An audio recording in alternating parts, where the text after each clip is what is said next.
नमस्कार। स्वागत है आपका योग वासिष्ठ कथाओं की 20वीं कड़ी में। अगर आपने पहली 19 कथाएं अभी तक नहीं सुनी है तो नीचे डिस्क्रिप्शन बॉक्स में दी गई लिंक पर जाकर उन कथाओं को अवश्य सुन लीजिएगा। और अगर पसंद आए तो लाइक करना, शेयर करना और चैनल को सब्सक्राइब करना भी मत भूलना। आइए अब सुनते हैं इस मालिका की 20वीं कड़ी, बलि की कथा। संसार के भोगों से चित्त को शांति नहीं मिलती। जिन भोगों को एक बार भोग लिया जाता है और यह भी अनुभव कर लिया जाता है कि जिस तृप्ति और आनंद प्राप्ति की उनसे आशा की थी वह उनके द्वारा नहीं मिली, फिर भी मनुष्य बार बार उन्हीं भोगों की इच्छा करता रहता है। इससे अधिक और क्या मूर्खता हो सकती है। यह विचार हृदय में आने पर राजा बलि को संसार से विरक्ति और उस विरक्ति के कारण आत्मपद की प्राप्ति हुई। बलि की यह कथा ऋषि वशिष्ठ ने श्री रामचंद्र को सुनाई। यह कथा इस प्रकार है। इस जगत के नीचे पाताल लोक है। वहां पर किसी समय विरोचन के पुत्र राजा बलि का राज्य था। वह महापराक्रमी राजा था।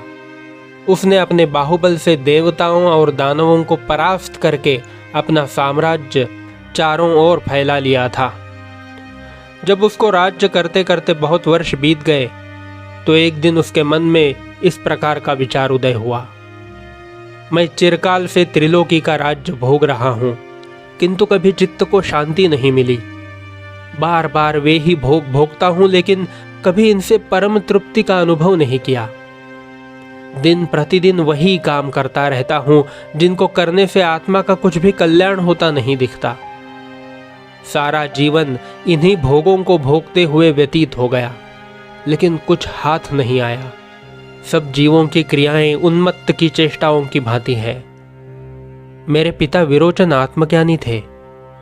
वे कहा करते थे कि जीव को उस स्थिति को प्राप्त करने का यत्न करना चाहिए जिसमें परम आनंद और परम तृप्ति स्वभाव सिद्ध है, जिसका आनंद रूप विषय भोगों के द्वारा प्राप्त सुखों से कहीं उत्तम है और जिसको प्राप्त करने से विषयों के भोगों की वासना ही नहीं रह जाती।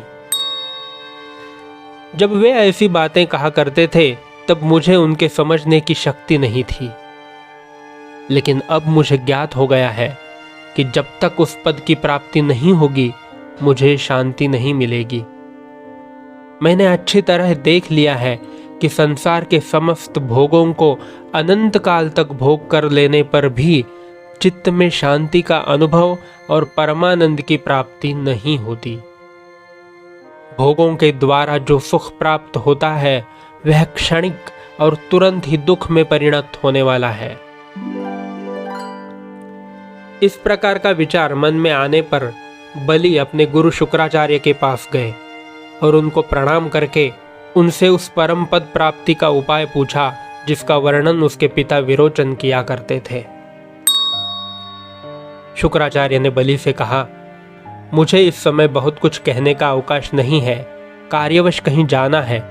केवल एक बात तुम्हें बता देता हूं, तुम उसका ही चिंतन करते रहो।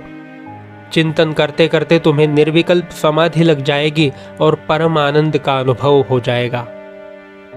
वह बात यह है कि जो कुछ संसार में है, तुम, मैं और जगत के सभी पदार्थ, वह सब एक ही अखंड शुद्ध निर्विकार चित तत्व है।